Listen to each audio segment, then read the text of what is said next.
What's up mga kayoko? Nagbabalik na naman si iTax nyong bulo. Yes po. At ako'y magbibigay na naman ng panibagong update sa inyo. Ito ay ang The Grand City Mall na ang pangalawang city mall dito sa siyudad ng Zamboanga, guys. At ang Santa Cruz Flyover Project at especially ang soon to be the tallest building at hotel dito sa siyudad ng Zamboanga, guys. Ito ay ang Grand Astoria Hotel. Okay, alright pa mga kayoko. So well, papatuloy po natin ang update natin at papakita ko sa inyo kung ano na yung itsura ng construction ngayon about sa mga update dito sa siyudad ng Zamboanga, guys. Yes po. Number 3, Grand Astoria Tower 3. Well, what's up mga kayoko? Nagbabalik na naman si iTax nyo. Yes po, nandito po ako ngayon sa Mayor Jaldon Street going to Canelar, crossing highway, and makikita po natin ngayon dito yung Grand Astoria Tower 3, guys. At puntaan po natin at lapitan natin. Let's go! Well, as for now, on June 11, 2023, the construction work of this Grand Astoria Tower 3, guys, soon to be the tallest in the ciudad of Zamboanga City, is taking shape now. The construction of this building are now on 6-story, guys, and still continuing the construction of this building, which could be have a 14-story, and it could be the first high-rise building here in Ciudad de Zamboanga.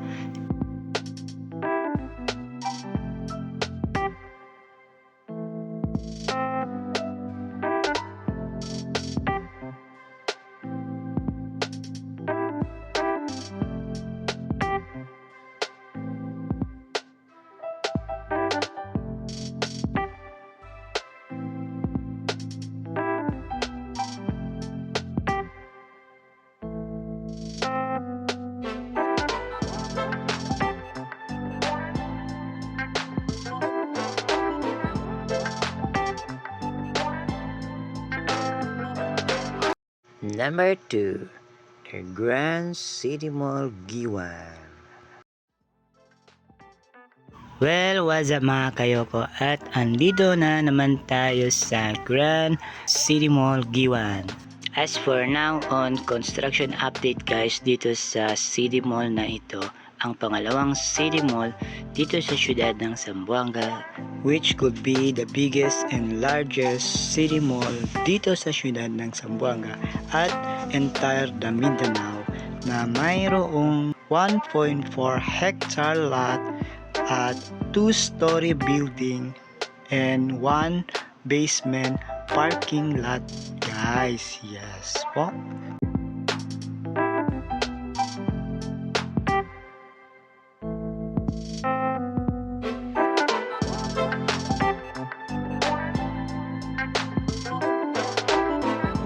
Well, since the pandemic was not started, guys, the construction of this building is already started, guys. But for the construction of this building is still continue. Pero medyo mahina siya, guys, kasi nga yung paiba-iba yung contractor nila, guys. But anyway, for now on, still continue naman, guys, yung paggawa nila sa mall na ito, which could be the largest and biggest mall here in Ciudad de Zamboanga and for the entire Mindanao. At yung may-ari nito ay ang DD Double Dragons Corporation Property, guys. Well, at ayan nga, guys, makikita natin na ngayon kung gaano kalaki at kalapad itong city mall na ginagawa, guys. And then by in the next year or in a few months, guys, open na ito siya in public for the Ciudad de Zamboanga and for the entire of the Philippines and for the Mindanaons. Yes po.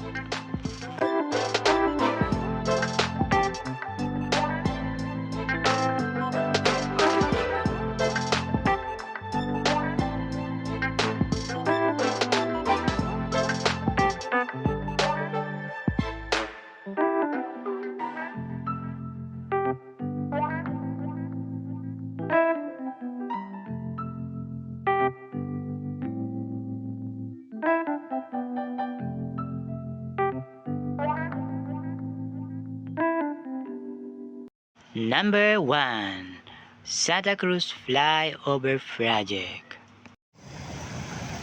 So well, ayun nga mga kayoko, lumipat naman tayo ng site. Dito naman tayo sa Santa Cruz Flyover Project. Guys, yes po. At makikita natin dito na patuloy pa rin yung excavation guys. Yes po. Well, as for now on guys, June 11, 2023, construction update about sa flyover project dito sa Camins Road and Government's Highway papuntang Putik Highway at Maria Lorenzo Lobregat Road Highway guys. Yes po.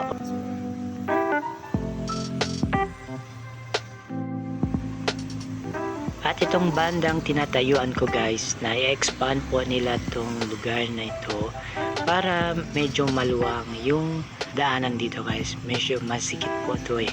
So kailangan nila pang excavate at ayusin yung mga bitak-bitak na daanan para smooth yung daanan ng mga sasakyan.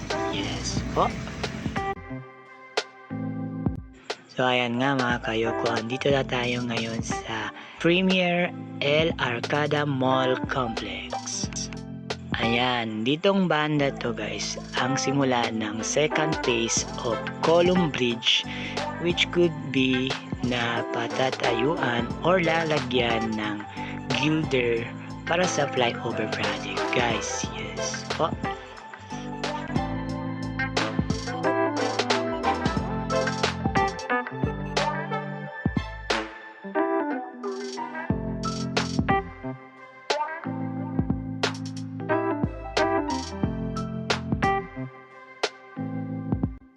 So well, ayan guys, andito naman tayo sa phase 1 ng Column Bridge. At ito na ang kabuuan at nakatayo na po yung column na para sa Gilder Bridge na kakabitan dyan sa hanging bridge na yan guys. Yes po.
Well, at ayan nga mga kayoko, hanggang dito na lang yung update natin about sa mga construction update, Grand City Mall, Grand Astoria Tower 3, at ang flyover project Santa Cruz dito sa syudad ng Zamboanga guys.